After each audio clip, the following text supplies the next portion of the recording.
السلام علیکم listeners.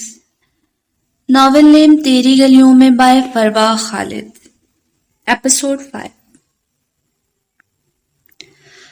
Office کے روم میں بالکل سناٹا چھایا ہوا تھا. وہاں موجود تمام نفوس اپنی اپنی سوچوں میں الجھے ہوئے تھے. حشام نے ان سب کے سامنے جو بات رکھی تھی وہ ان کو مشکل میں ڈال گئی تھی. حشام نے فیصلہ کیا تھا کہ وہ اپنی فیملی ممبر سے کچھ بھی نہیں چھپائے گا. اس لیے سب سے پہلے اس نے آفس جا کر طیار سلمان گردیزی، زاہد گردیزی اور اپنے والد حمدان گردیزی کے ساتھ ساتھ زیان اور واسع کو بھی فون کر کے وہاں بلوایا تھا. اس نے منہا سے نکاح کر کے اسے اپنا نام دے کر اس کی حفاظت کرنے کا پکا ارادہ کر لیا تھا اور یہ بھی سوچ لیا تھا کہ چاہے اس نکاح کا دورانیہ جتنا بھی ہو وہ اپنے گھر والوں سے یہ بات بالکل بھی نہیں چھپائے گا. حمدان گردیزی کو جہاں اپنے بیٹی کی سوچ پر فخر محسوس ہوا تھا وہیں وہ اپنی بہن کے ساتھ طے کیے گئے رشتے پر بھی فکر مند تھے. وہ کسی صورت اپنی بہن کو ناراض نہیں کر سکتے تھے. حشام بیٹا، آپ نے ہمیشہ ہر مقام پر اپنے پختہ کردار، بہادری اور قابلیت کی بنا پر ہمارا سر فخر سے بلند کیا ہے، اور آج بھی جو بات آپ ہمارے سامنے رکھ رہے ہیں اس نے میرے دل میں آپ کے لیے محبت بڑھا دی ہے. ایک بچی کو اس کے باپ کے لیے کیے سزا کی بالکل بھی سزا نہیں ملنا چاہیے. میں جانتا ہوں آپ جو قدم اٹھا رہے ہو وہ بہت بڑا ہے، لیکن میں آپ کے ہر فیصلے میں آپ کے ساتھ کھڑا ہوں.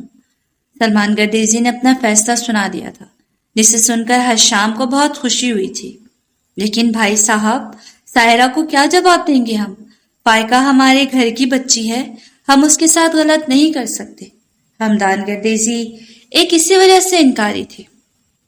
حمدان، میں نے کب کہا حشام اور فائقہ کا رشتہ ختم ہو جائے گا؟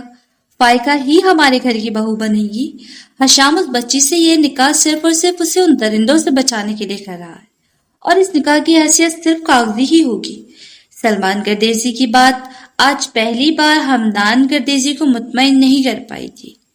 بابا، تایا جان بالکل ٹھیک کہہ رہے ہیں. یہ نکاح رشتہ توڑنے کے لیے نہیں کیا جا رہا، بلکہ صرف اور صرف اس لڑکی کو اپنا نام دے کر رفیق نیازی کی اس گھناؤنے کھیل سے محفوظ کرنے کے لیے ہے.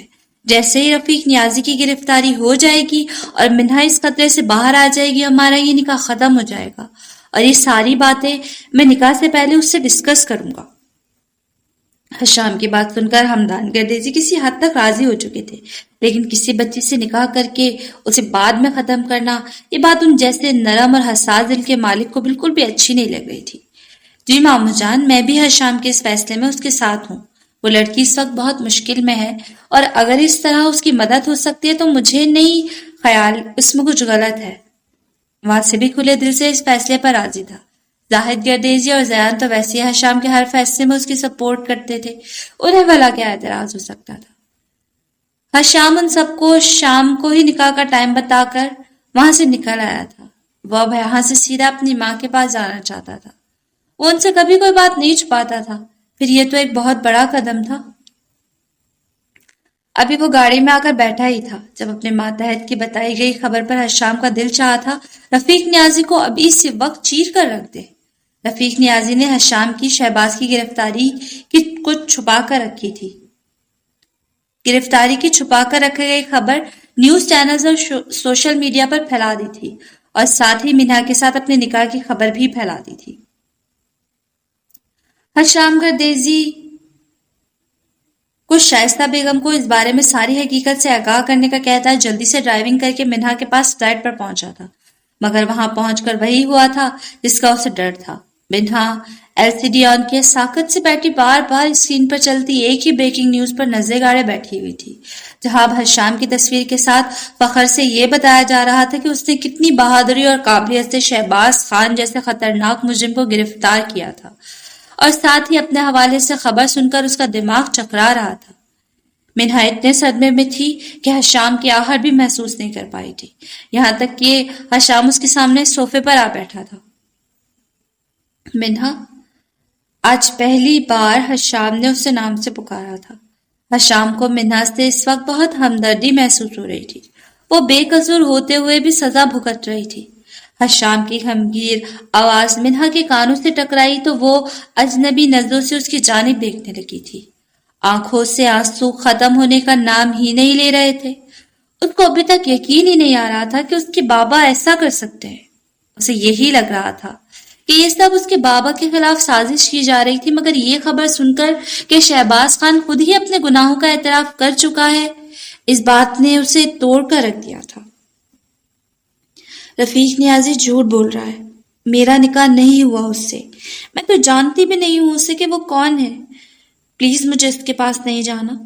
حشام کی نظریں منہا کے چہرے کے حسین نقوش پر تھیں، جو مسلسل رونے کی وجہ سے بالکل گلابی ہو چکا تھا. تھوڑی پر موجود گڑا بھی آج اسے بہت اداس لگ رہا تھا. حشام نے فوراً نظریں پھیر لی تھی. بے شک وہ روتے ہوئے بھی بہت زیادہ حسین لگ رہی تھی، مگر حشام کو یہ منظر نہیں دیکھنا تھا. اس کا دل بوجھل ہوا تھا، مگر ابھی اسے اس نازک لڑکی پر ایک اور دھماکہ بھی کرنے تھا. اوکے، نہیں بھیجوں گا میں تمہیں اس کے پاس، مگر اس کے لیے تمہیں مجھ سے نکاح کرنا ہوگا. حشام نے بہت ہی تحمل کے ساتھ صوفے کی بیک سے ٹیک لگا کر کہتے منہا کے سر پر ایک بم پھوڑا تھا. منہا کچھ دیر بے یقینی سے اور غصے بھری نظروں سے حشام کی جانب دیکھ رہی تھی. صحیح کہتے ہیں، آج کل کے دور میں کسی بھی انسان میں انسانیت نام کی کوئی چیز ہی نہیں ہوتی. جہاں کسی کو مجبور اور بے بس دیکھا، اس کی بے بسی کا فائدہ اٹھانے والے پہنچ گئے. میں بے وقوف تھی جو آپ کو شریف انسان سمجھنے لگی تھی، مگر آپ بھی انہیں پولیس والوں میں سے ہیں جو ضمیر فروش اور اپنی ڈیوٹی کے نام پر عیاشیاں کرتے پھرتے ہیں. نہیں چاہیے مجھے آپ کی کوئی بھی مدد. جا رہی ہوں میں یہاں سے. اتنی کمزور بھی نہیں ہوں جتنا آپ نے مجھے سمجھ لیا ہے. میں نہ پہلے ہی صدمے کا شکار تھی کہ حشام کی اچانک کہی گئی بات کا غلط مطلب نکالتے بنا سوچے سمجھے اسے اتنی بڑی بڑی باتیں بول گئی تھی. حشام کا چہرہ اس کی باتیں سن کر غصے کی شدت سے لال ہو چکا تھا. وہ جس لڑکی کی مدد کرنے کی خاطر اپنے عزیز گھر والوں کا دل دکھانے جا رہا تھا، وہی لڑکی اس پر کتنے غلط الزامات لگا رہی تھی. حشام نے اسی غیظ و غضب کی حالت میں پاس سے گزر کر باہر کی طرف جاتی منہا کا ہاتھ پکڑ کر جھٹکا دیا، جس کے نتیجے میں وہ حشام کے مقابل صوفے پر آ گئی تھی. کیا بدتمیزی ہے، چھوڑو مجھے.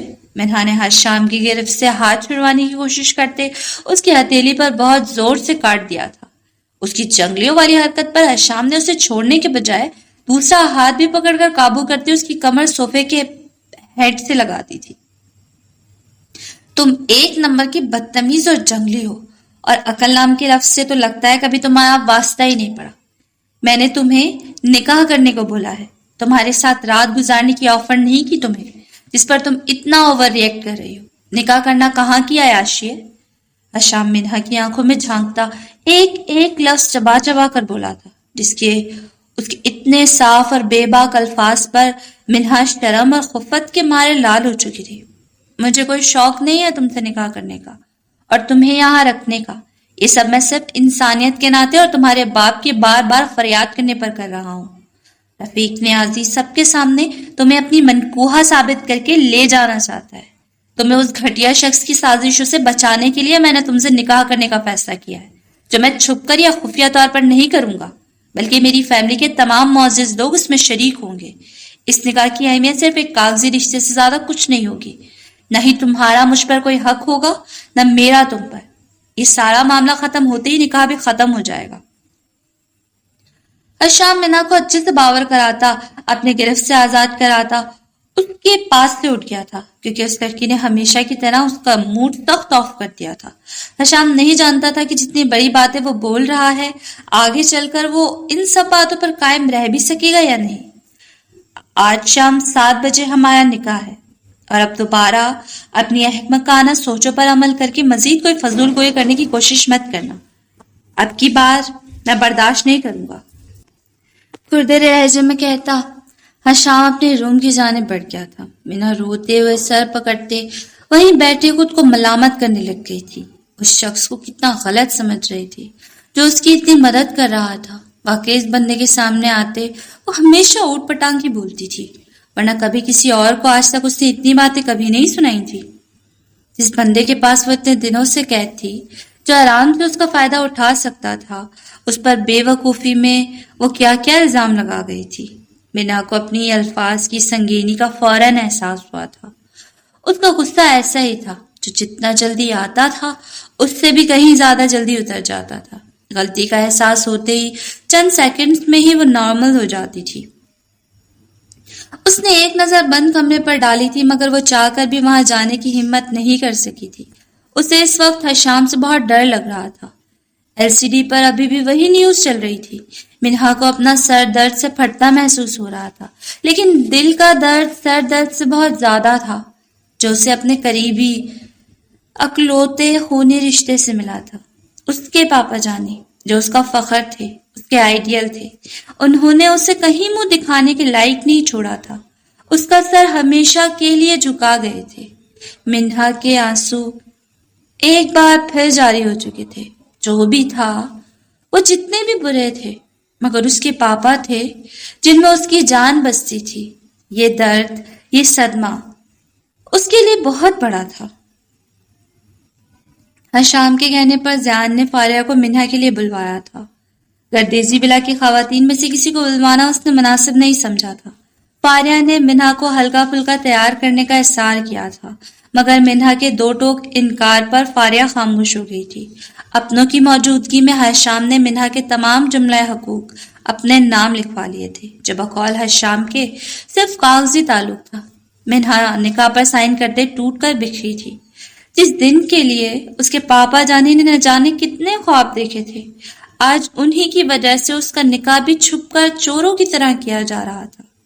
مولوی صاحب کے سائن کروانے کے لیے کمرے میں آئے سلمان گردیزی اور حمدان گردیزی گھونگھٹ ہونے کی وجہ سے منہا کا چہرہ تو نہیں دیکھ پائے تھے، لیکن انہیں دل سے اس بچے کا دکھ محسوس ہوا تھا جس کو اس کے باپ نے ہی بے آسرا کر دیا تھا۔ مولوی صاحب کو رخصت کر کے زیان ٹیرس پر کھڑے فون پر بات کرتے حشام کی جانب بڑھا تھا۔ بہت بہت مبارک ہو جناب، شوہر کے عہدے پر فائز ہو چکے ہو۔ زیان کی بات پر حشام نے فون بند کرتے ایک گھوری سے نوازا تھا۔ حقیقت جانتے ہو تم، پھر بھی فضول بول رہے ہو۔ حشام کی بات پر زیان معنی خیزی سے مسکرایا۔ اس حقیقت سے تو واقف ہوں، مگر مجھے تمہاری آنکھوں میں آج کچھ اور ہی حقیقت نظر آ رہی ہے، جس کے کچھ آثار تمہارے ہاتھ پر بھی دکھائی دے رہے ہیں۔ زیان کی آنکھوں میں صاف شرارت ناچ رہی تھی۔ حشام نے جیسے اس کی نظروں کے تعاقب پہ اپنے ہاتھ کی جانب دیکھا، نہ چاہتے ہوئے بھی ایک بھرپور مسکراہٹ حشام کے ہونٹوں پر بکھر گئی تھی۔ جہاں منہا نے آج دن ٹائم ہی اس سے لڑائی کے دوران اپنے دانت گاڑ دیے تھے، حشام کے ہونٹوں پر بکھرتی مسکراہٹ زیان کے اندر اٹھتے بہت سارے سوالوں کے جواب دے گئی تھی۔ یو ایڈیٹ، تمہاری ہمت کیسی ہوئی ہے گلاس اٹھانے کی یہاں سے؟ آئلہ ڈرنک اس قدر زیادہ مقدار میں کر چکی تھی کہ اس سے اپنے قدموں پر کھڑا رہنا بھی مشکل ہو رہا تھا۔ ہمیشہ اسے سنبھالنے والی اس کی دوست بھی آج اس کے ساتھ نہیں تھی۔ اکرام صاحب سے لڑائی کے بعد وہ گھر سے نکل آئی تھی اور اب اپنے فیورٹ 5 اسٹار ریسٹورنٹ میں بیٹھ کر اچھی خاصی شراب اپنے اندر اتار چکی تھی۔ جب کاؤنٹر پر کسی شخص کے اپنے آگے سے گلاس اٹھانے پر وہ نشے کی حالت میں اس کے منہ پر ایک زوردار تھپڑ رسید کر چکی تھی، مقابل نے بھی اتنے لوگوں کے سامنے اپنی ایسی انسلٹ پر غصے میں آتے جواب میں آئلہ پر ہاتھ اٹھاتے بدلہ لینا چاہا، مگر اس کا ہاتھ آئلہ تک پہنچنے سے پہلے ہی بیچ میں آتے زیان نے روک دیا تھا، جو ابھی ابھی کسی کام سے وہاں آیا تھا۔ اس شخص کو آئلہ کی جانب بڑھتا دیکھ زیان خود روک نہیں پایا تھا۔ مانتا ہوں اس کی غلطی ہے، مگر عورت پر ہاتھ اٹھانا ایک مرد کو شیوا بالکل نہیں دیتا۔ زیان تنبیہ کرتی نظروں سے اس شخص کو باور کرواتا آئلہ کی مسکراہٹ کی جانب مڑا تھا، جو مسکراتی آنکھوں سے اس کی جانب دیکھ رہی تھی۔ میں نے کہا تھا نا، تم ہی میرے ہیرو۔ آج تک اس طرح میری ڈھال بن کر تو میرے سامنے میرے ڈیڈ بھی نہیں آئے۔ آئلہ نے بات کرتے قدم باہر کی جانب بڑھا دیے تھے، مگر بری طرح لڑکھڑانے کی وجہ سے وہ زمین بوس ہوتی اس سے پہلے ہی زیان نے آگے بڑھ کر اسے تھام لیا تھا۔ تم جیسی لڑکی میں نے آج تک نہیں دیکھی، اس سے مزید برا کوئی اور روپ بھی دکھانا باقی ہے؟ کیا تمہارا یہ لاسٹ اسٹیج ہی ہے؟ زیان آئلہ کو باہر لا کر گاڑی کے سہارے کھڑا کرتا دھاڑا تھا۔ آئلہ اپنے حواس نارمل رکھنے کی بہت کوشش کر رہی تھی، مگر کافی زیادہ پی لینے کی وجہ سے اس کا دماغ بہت زیادہ چکرا رہا تھا۔ میرا آج مجھے اس حال میں دیکھ کر میرے لیے تمہاری نفرت مزید بڑھ گئی ہوگی نا؟ تمہیں ضرور گھن آ رہی ہوگی مجھے ایسی لڑکی سے جو شراب پیتی ہے، واہیات کپڑے پہنتی ہے۔ میں بہت بری سہی، لیکن میں کردار کی بری نہیں ہوں اور نہ ہی میری ماں بدکار تھی، مگر تم بھی میرے ڈیڈ کی طرح مجھ پر الزام لگاؤ گے؟ یہ بات میرے دل کو چیر کر رکھ دیتی ہے۔ میں سکون چاہتی ہوں، محبت چاہتی ہوں۔ کیا میرا ان سب پر حق نہیں ہے؟ میں اتنی بری ہوں کیا کہ مجھ سے نفرت ہی کی جائے؟ تھک گئی ہوں میں ہر ایک کی نفرت سہتے سہتے۔ آئلہ زیان کے سینے سے اس کی شرٹ تھامے کھڑی بے ترتیب جملے بولتی اپنے اندر کا دکھ بیان کر رہی تھی۔ زیان خاموش نظروں سے آئلہ کی جانب دیکھ رہا تھا۔ آج اس نے نہ ہی آئلہ کو خود سے دور جھٹکا تھا اور نہ ہی اسے آج آئلہ سے نفرت محسوس ہو رہی تھی، بلکہ آج تو وہ اس کی آنکھوں میں تیرتی نمی اور درد دیکھ رہا تھا۔ تم جانتے ہو میر، جب سے میں نے ہوش سنبھالے کسی کو اس بات کی اجازت نہیں دی کہ وہ مجھے جھڑک سکے، میں اتنی بری طریقے سے انسلٹ کر سکے، مگر اپنی ذات سمیت ہر حق تمہیں دینا چاہا، مگر تم نے برے طریقے سے میرا دل توڑتے مجھے ریجیکٹ کر دیا۔ تم بھی باقی سب کی طرح سمجھتے ہو نا کہ میں ہر بات پر ہنس دیتی ہوں یا لڑائی کر لیتی ہوں تو مجھے تکلیف نہیں ہوتی، میرا دل نہیں دکھتا؟ نہیں، تمہارے ہر بار رد کرنے پر میرا یہ دل خون کے آنسو رویا ہے۔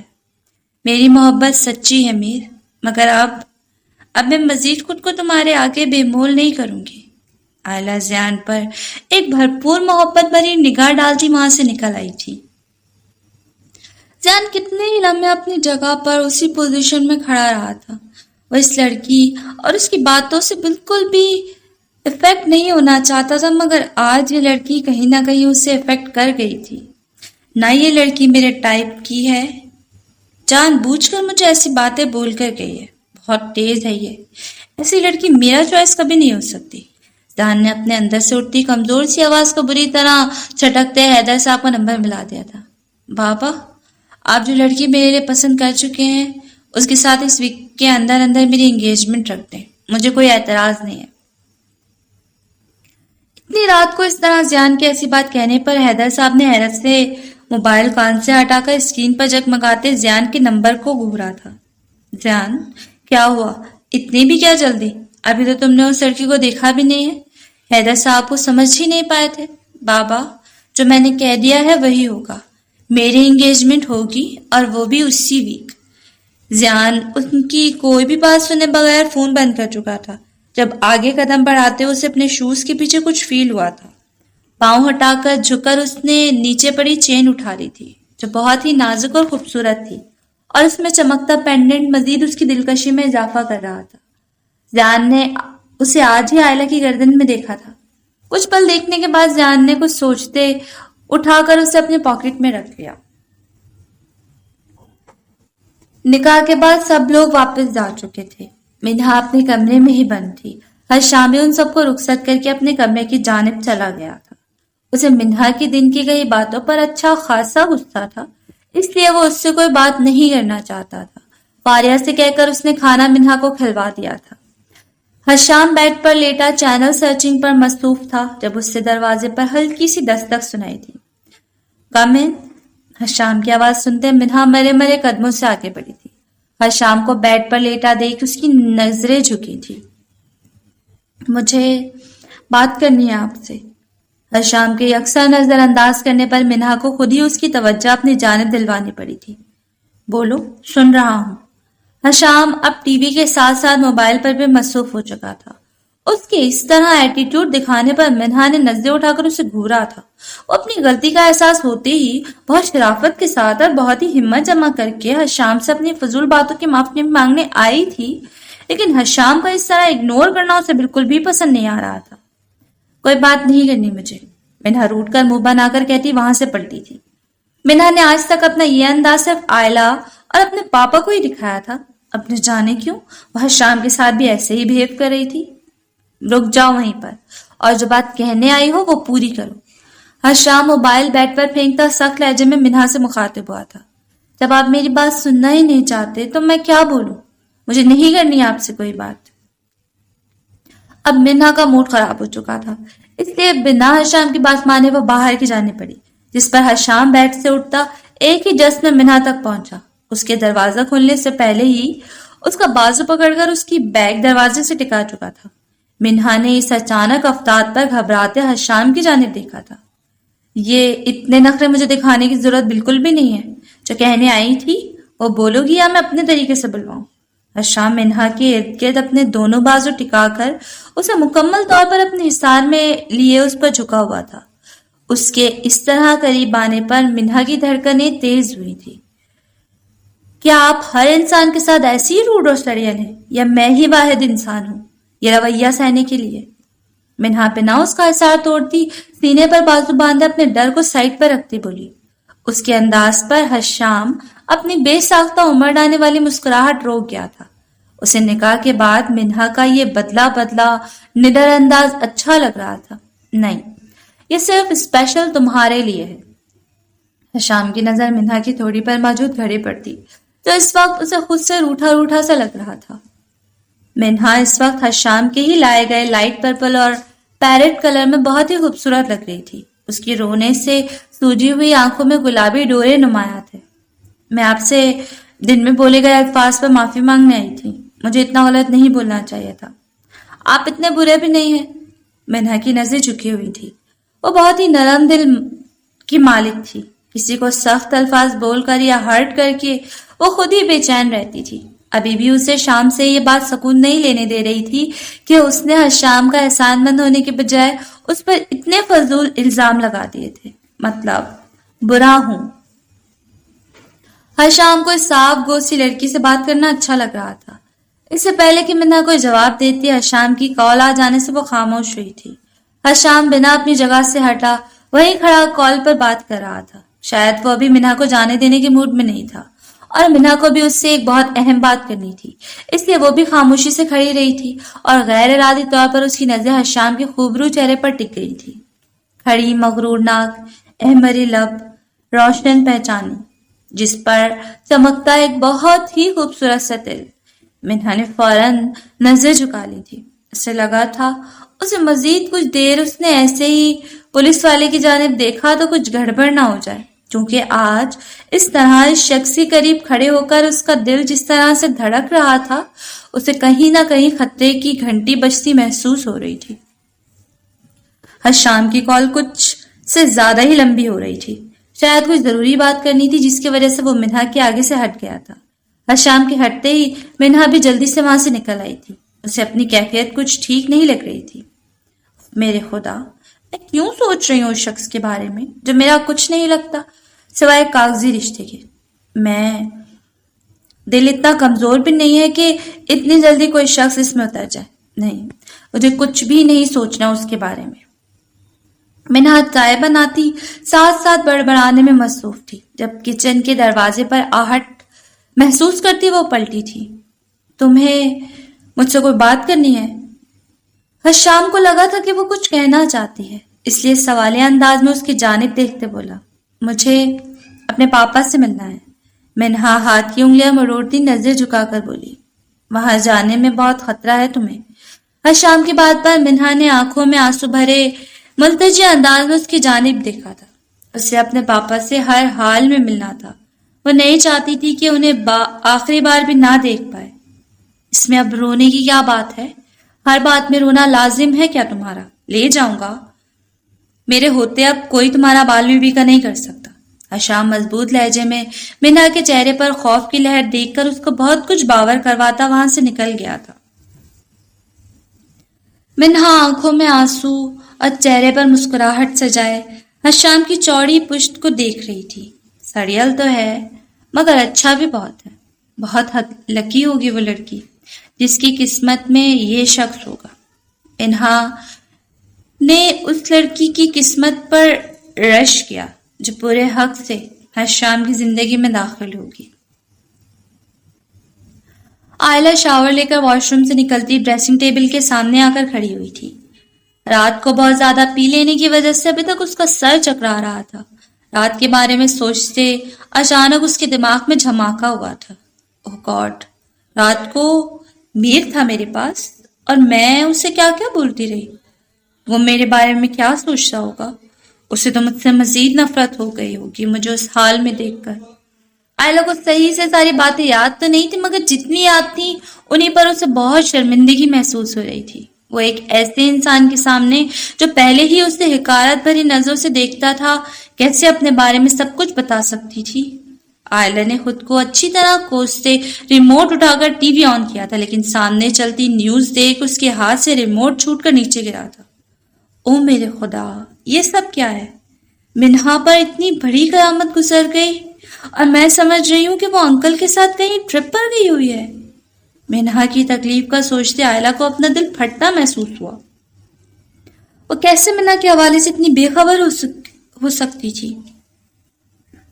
2 دن ہو چکے ہیں یہ سب ہوئے اور میں ابھی تک اس بات سے بے خبر تھی۔ اگر شہباز انکل کو پولیس نے پکڑ لیا ہے تو منہا کہاں ہوگی؟ یا خدا، وہ بیچاری کس حال میں ہوگی؟ اس پر کیا بیت رہی ہوگی؟ مجھے ہر حال میں منہا سے ملنا ہے، مگر کہاں ڈھونڈوں میں اسے؟ آئلہ نے جس وقت شہباز خان کے حوالے سے نیوز سنی تھی وہ منہا سے ملنے کے لیے ایسے ہی تڑپ رہی تھی۔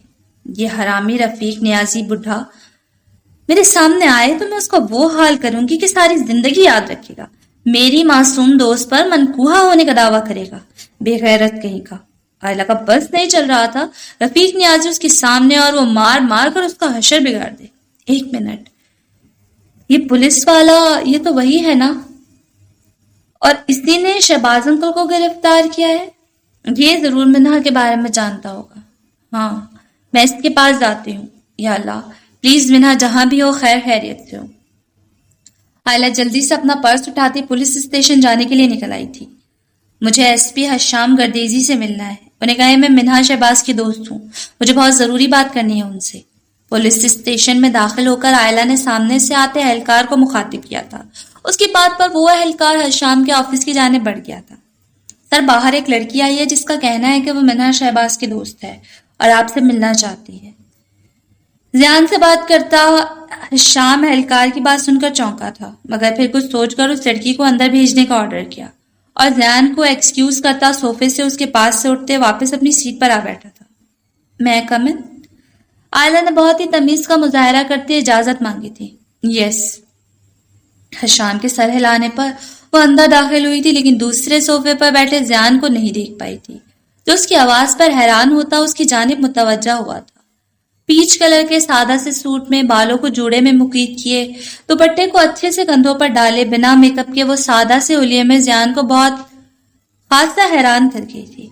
آئلہ کا یہ سادگی لیے حسین روپ کو زیادہ ہی نائیاں بکھیر رہا تھا۔ آئلہ حشام کے کہنے پر وہ اس کے سامنے چیئر پر بیٹھ گئی تھی۔ ذیان کی نظریں آئلہ پر ہی ٹکی ہوئی تھی۔ منہا شہباز میری بیسٹ فرینڈ ہے۔ کچھ پرسنل ایشوز کی وجہ سے کچھ دنوں سے میری اس سے ملاقات نہیں ہو سکی۔ آج ہی مجھے اس سب کے بارے میں پتہ چلا ہے، میرا اس سے کانٹیکٹ نہیں ہو پا رہا۔ میں آپ سے یہ پوچھنے آئی ہوں کہ آپ تو اس کے بارے میں ضرور جانتے ہوں گے کہ وہ کہاں ہے۔ منہا اور کہیں نہیں جا سکتی، اس کا اس دنیا میں اس کے فادر کے علاوہ کوئی نہیں ہے۔ پلیز اگر آپ جانتے ہیں تو مجھے اس کے بارے میں بتا دیں۔ آئلہ نے بہت تفصیل کے ساتھ اپنی بات حشام کے سامنے رکھی تھی۔ اس کے لہجے سے، منہا کے حوالے سے اس کی فکر اور پریشانی صاف ظاہر تھی۔ ذیان کے لیے آئلہ کا یہ روپ بالکل نیا تھا۔ آئلہ نہیں جانتی تھی کہ اس وقت وہ اپنے میر کی نظروں کے حصار میں ہے۔ میں کیسے یقین کر لوں؟ آپ سچ کہہ رہی ہیں؟ آپ نے رفیق نیازی کی ساتھی بھی تو ہو سکتی ہیں نا؟ ہر شام کی بات پر آئلہ نے بہت مشکل سے ضبط کیا تھا، کیونکہ یہاں سوال اس کی دوست کا تھا۔ منہا میری زندگی میں دوسری ایسی ہستی ہے جس کی خاطر میں اپنا سب کچھ قربان کر سکتی ہوں، اور آپ کا کہنا ہے کہ میں اسے نقصان پہنچاؤں گی۔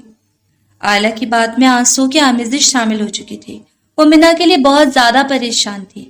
وہ کمزور بالکل نہیں تھی، مگر ان پچھلے دنوں میں جو کچھ اس کے ساتھ ہو رہا تھا وہ بہت حد تک اندر سے ٹوٹ چکی تھی۔ وہاں موجود ذیان کو ہمیشہ جھوٹی اور دھوکے باز لگنے والی آئلہ آج بالکل سچی لگ رہی تھی۔ آپ کی دوست میرے پاس ہی ہے اور بالکل محفوظ ہے۔ یہ میرا نمبر ہے، آپ اس پر کال کر کے منہا سے بات کر سکتی ہیں، لیکن اس کی سیکیورٹی کی خاطر آپ کچھ دن اس سے مل نہیں سکتی۔ حشام ابھی اس سے مزید بھی کوئی بات کہتا کہ باہر سے اجلت میں اہلکار کے بلانے پر وہ باہر کی جانب بڑھ گیا تھا شام کو آئلہ کے بارے میں منہا پہلے ہی سب کچھ بتا چکی تھی اور اس سے ملنے کا بھی کہہ چکی تھی۔ شام نے جان بوجھ کر آئلہ کو جانچنے کے لیے سوال کیا تھا۔ آئلہ چیئر سے اٹھ کر جیسے ہی پلٹی، سامنے ہی میر زیان حیدر کو ٹانگ پر ٹانگ چڑھا کر صوفے پہ بیٹھا دیکھ اس کا دل زور سے دھڑک اٹھا تھا۔ میر؟ آئلہ زیرلا بڑبڑائی تھی۔ چلو، کسی کے لیے تو تمہارے جذبے خالص ہیں۔ زیان گہری نظر سے اس کی جانب دیکھتے ہوئے بولا تھا۔ میرے جذبے تمہارے لیے بھی سچے اور خالص ہیں۔ آئلہ اس وقت لڑنے کے موڈ میں بالکل بھی نہیں تھی اور کل رات کا سوچتے شرمندہ بھی تھی، اس لیے بہت ہی تحمل سے جواب دیا تھا۔ جو لڑکی اپنے باپ سے اتنی نفرت کرتی ہے تو بھلا مجھ سے محبت کیسے کر سکتی ہے؟ یہ جھوٹا ڈرامہ تم بند کیوں نہیں کر دیتی؟ تھکتی نہیں ہو ابھی تک اس ناٹک سے؟ زیان آئلہ کے مقابل آتے ہوئے بولا تھا۔ تم تھکے نہیں ہو؟ بار بار مجھے ریجیکٹ کرتے، میرا دل توڑتے۔ آئلہ کی نظروں میں اس وقت بھی زیان کے لیے ولولانہ محبت تھی۔ نہیں، میں پوری زندگی کے لیے یہ کام کر سکتا ہوں۔ زیان کی جیسے اب عادت ہو چکی تھی آئلہ کو تلخ باتیں کہنے کی۔ تو میں اس زندگی، اب مرنے کے بعد بھی تمہیں پیار کرتی رہوں گی اور جب بھی موقع ملے گا اظہار کروں گی، چاہے تم کتنی بھی نفرت کرو۔ آئلہ اکرام کے دل اور روح کے ہمیشہ مالک تم ہی رہو گے۔ آئلہ آج بھی اپنی بات پر قائم تھی، لیکن شاید تمہاری یہ بات میری ہونے والی بیوی کو بالکل بھی پسند نہ آئے، تو پلیز جلد از جلد اپنا یہ ناٹک ختم کرو۔ یہ میری انگیجمنٹ کا کارڈ، ضرور آنا۔ اس لیے نہیں کہ تمہارے آنے سے مجھے خوشی ہوگی، بلکہ اس لیے کہ شاید تمہیں احساس ہو جائے کہ میری زندگی میں تمہاری کوئی جگہ نہیں ہے۔ زیان آئلہ کا ہاتھ پکڑ کر اس میں اپنی انگیجمنٹ کا کارڈ پکڑاتا وہاں سے پلٹتے پلٹتے رکا تھا۔ رکنے کی وجہ آئلہ کی آنکھوں سے گرنے والے آنسو تھے، جس کے چہرے پر اذیت کے آثار واضح تھے۔ میر، نہیں، تم ایسا نہیں کر سکتے میرے ساتھ۔ میں بہت محبت کرتی ہوں تم سے۔ تمہیں کسی اور کا ہوتے دیکھ میں سہ نہیں پاؤں گی، مر جاؤں گی۔ اتنا ظلم مت کرو مجھ پر۔ آئلہ کی آنکھوں سے آنسو موتیوں کی طرح گر رہے تھے، لیکن میر زیان حیدر کے پتھر دل کو موم نہیں کر سکے تھے۔ آئلہ نے زیان کی شرٹ کا گریبان اپنی مٹھی میں جکڑ کر اس کے بہت قریب آ کھڑی ہوئی تھی اور دوسرے ہاتھ سے اس کا چہرہ تھامتی التجائی لہجے میں بول رہی تھی۔ میر زیان حیدر کو فرق نہیں پڑتا آئلہ اکرام تمہارے ہونے نہ ہونے سے، اس لیے اپنی یہ ناکام کوششیں کرنا بند کر دو۔ زیان آئلہ کو بری طرح سے خود سے دور جھٹکتا وہاں سے نکل گیا تھا۔ دروازے پر بے یقینی سے یہ سب دیکھتے شام پر ایک نظر ڈالتا، زیان اس کی آنکھوں میں موجود سوالوں کو اگنور کرتا وہاں سے نکل گیا تھا۔ اگلے لمحے آئلہ بھی وہاں سے نکل گئی تھی۔ زیان، یہ سب کیا ہو رہا ہے؟ کیا انکل یا فاریہ اس بارے میں کچھ جانتے ہوں گے؟ حشام ان دونوں کی ساری باتیں سن چکا تھا اور زیان کے کچھ دنوں سے الجھا اور ڈسٹرب ہونے کی وجہ سے وہ سمجھ چکا تھا زیان کی اچانک منگنی کرنے کی وجہ، جس کے بارے میں جاننے کے لیے حیدر انکل کے کہنے پر اس نے زیان کو یہاں بلایا تھا۔